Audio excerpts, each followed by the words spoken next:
सभी 22,810 ग्राम पंचायतों में, सभी 52 जिला मुख्यालयों पर, 313 ब्लॉक मुख्यालयों पर, 237 मंडियों में, कृषि विज्ञान केंद्रों पर आज मध्य प्रदेश के किसान, लाखों किसान इकट्ठा होंगे। अभी 8 बजे तक 1,11,00,000 किसानों का प्री रजिस्ट्रेशन हो चुका था इस कार्यक्रम के लिए।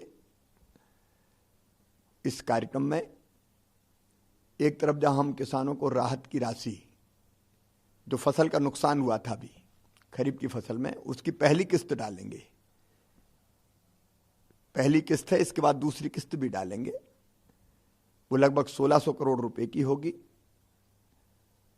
हमारा सौभाग्य है कि इस अवसर पर किसानों को संबोधित करने वर्चुअली माननीय प्रधानमंत्री जी जुड़ेंगे और उनका मार्गदर्शन मध्य प्रदेश के किसानों को मिलेगा। प्रधानमंत्री श्रीमान नरेंद्र मोदी जी देश के किसानों के सबसे बड़े हितैषी हैं। किसान हित उनके लिए सर्वोपरि है और किसानों की आय को दुगना करना उनका जुनून है। और इसके लिए उन्होंने अनेकों योजनाएं बनाई है।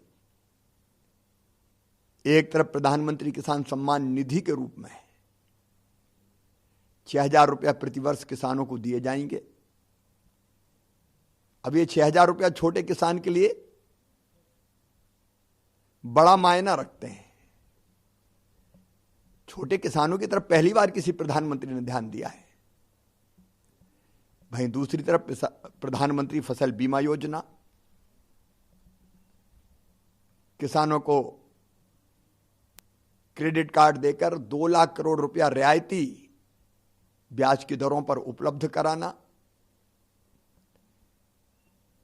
कृषि के इंफ्रास्ट्रक्चर के लिए 1 लाख करोड़ रुपया देना, किसान अपने फल और सब्जियां दूर ले जाकर भी ठीक रेट पर बेच सके इसलिए किसान रेल चलाना, और इस समय 3 क्रांतिकारी किसान कानून जो किसान की जिंदगी बदल देंगे, किसानों की आय दुगना करने के राह में मील के पत्थर साबित होंगे। वो किसान कानून उन्होंने लागू किए हैं। आज मध्य प्रदेश के किसान इन किसान कानूनों के लिए प्रधानमंत्री जी का अभिनंदन करेंगे, उनको धन्यवाद देंगे। और इसलिए आज अभूतपूर्व कार्यक्रम होगा। एक स्थान रायसेन में मैं स्वयं रहूंगा, मेरे साथ भाजपा के प्रदेश अध्यक्ष श्री विष्णुदत्त शर्मा जी रहेंगे और बाकी स्थानों पर अलग अलग हमारे साथी रहेंगे, किसान जुटेंगे। हम सबको प्रधानमंत्री जी के संबोधन का इंतजार है। प्रदेश का सवाल है, कांग्रेस की सरकार ने कर्जा माफी की बात करके कर्जा माफी के वादे को पूरा नहीं किया था, रेगुलर डिफॉल्टर बन गए थे। प्रधानमंत्री फसल बीमा योजना का पैसा नहीं दिया, प्रीमियम भरा नहीं था। प्रधानमंत्री किसान सम्मान निधि के पैसे प्रधानमंत्री जी को देने थे लेकिन इन्हें सूची तक नहीं भेजी, राहत की राशि नहीं बांटी। वहीं जब से भारतीय जनता पार्टी की सरकार बनी है, हमने प्रधानमंत्री फसल बीमा योजना के अंतर्गत मध्य प्रदेश के किसानों को 8,646 करोड़ रुपए उनके खाते में डाले। उद्यान की फसलों के बीमा के लिए 100 करोड़ रुपया किसानों के खाते में डालें। सहकारी बैंकों की स्थिति कर्जा माफी के नाम पर कांग्रेस की सरकार ने तबाह कर दी थी, उसको सुधारने के लिए 800 करोड़ रुपया दिया है। प्रधानमंत्री किसान सम्मान निधि के रूप में 6,815 करोड़ रुपया किसानों को मिले हैं। उसके साथ प्रधानमंत्री किसान कल्याण योजना के अंतर्गत जो पैसा मैंने डालना शुरू किया है 4,000 रुपया प्रति किसान, लगभग 3,500 करोड़ रुपया हर साल उसके किसानों को मिलेंगे। खरीफ की फसलों की जो नुकसान हुआ है अतिवृष्टि और कीट व्याधि से, उसके भी लगभग 4500 करोड़ रुपया, जिसमें से 1600 करोड़ रुपया हम आज डाल रहे हैं, वो किसानों को मिलेंगे। गेहूं, धान, ज्वार, बाजरा, चना, सरसों की खरीदी पर 35,000 करोड़ से ज्यादा रुपया किसानों के खाते में डाले गए। खेती के लिए बिजली की सब्सिडी 14,804 करोड़ रुपया दी गई है। कोरोना काल में भी कठिन आर्थिक परिस्थितियों में 8,000 करोड़ रुपया की स्वीकृति नई 7 सिंचाई की परियोजनाओं पर की गई है। 0% ब्याज पर फिर कर्जा देना शुरू किया है और उसके लिए 550 करोड़ रुपया बैंकों को हम जमा कर रहे हैं। और इस प्रकार अगर देखें तो 82,422 करोड़ रुपया हमारी सरकार आने के बाद किसानों के खाते में गया है। भारतीय जनता पार्टी से बड़ी किसानों की हितैषी कोई पार्टी नहीं है और मोदी जी से बड़ा कोई हितैषी किसानों का नेता नहीं है।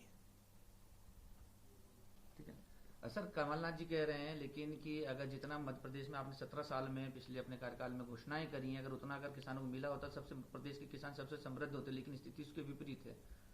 कमलनाथ जी, आपने तो तबाह और बर्बाद किया था। कर्जा माफी की घोषणा करके रेगुलर को डिफाल्टर बना दिया था। फसल बीमा योजना का पैसा नहीं दिया, राहत की राशि नहीं दी, 0% ब्याज पर कर्जा देना बंद कर दिया। लेकिन भारतीय जनता पार्टी की सरकार को आए 8 महीने हुए हैं अभी, और 8 महीने में देख लो, प्रधानमंत्री फसल बीमा योजना के अंतर्गत 8,646 करोड़ रुपया किसान के खाते में डले, हमने डाले। उद्यान की फसलों की बीमा की राशि 100 करोड़ रुपया किसानों के खाते में डली है। आपने सहकारी बैंकों का कबाड़ा कर दिया था, उसे सुधारने के लिए, उसकी स्थिति सुधारने के लिए 800 करोड़ रुपए की राशि दी गई है। प्रधानमंत्री फसल बीमा योजना की सूची तक किसानों की आपने नहीं भेजी थी। हमने 6,000 सूची भेज के 6,815 करोड़ रुपया इस योजना के अंतर्गत किसानों के खाते में पहुंचवाया है और इसके साथ जोड़ दिए 4,000 रुपये और मुख्यमंत्री किसान कल्याण योजना के अंतर्गत देंगे। और यह भी लगभग 3,500 करोड़ रुपए से ज्यादा किसानों के खाते में डालने का काम प्रारंभ हो गया है। खरीफ की जो फसलों का नुकसान हुआ उसकी भरपाई आपने तो की नहीं थी। हम लगभग 4,500 करोड़ रुपया करेंगे, जिसकी पहली किस्त आज ही डाली जा रही है। किसानों को बिजली की सब्सिडी लगभग 14,804 करोड़ रुपए और इसके साथ 0% ब्याज पर कर्जा देने के लिए 550 करोड़ रुपया किसानों की तरफ से बैंक में हम डाल रहे हैं। और इसमें अगर गेहूं, धान, ज्वार, बाजरा, चना, सरसों जिसको हमने खरीदा एमएसपी पे, उस राशि को जोड़ लें तो ये 35,000 करोड़ से ज्यादा है। और खेती के लिए बिजली का अनुदान 14,000 करोड़ से ज्यादा दिया है। कमलनाथ जी, हिसाब लगा के देखो, लगभग 82,422 करोड़ रुपए का लाभ अलग अलग योजनाओं के अंतर्गत, जिसमें 8,000 करोड़ रुपए की सिंचाई योजना जो हमने स्वीकृत की है वो सम्मिलित है, इसी साल 8 महीने में किसानों को दिया है। ये आपकी नहीं, हमारी सरकार है। नमस्कार, मैं हूं मानक गुप्ता। अगर आपको हमारा ये वीडियो पसंद आया हो तो इसे लाइक और शेयर जरूर करें और हां, हमें सब्सक्राइब और फॉलो करना ना भूलें ताकि आप देश और दुनिया की कोई खबर मिस ना करें। तो जुड़े रहिए हमारे साथ और देखते रहिए न्यूज़ 24।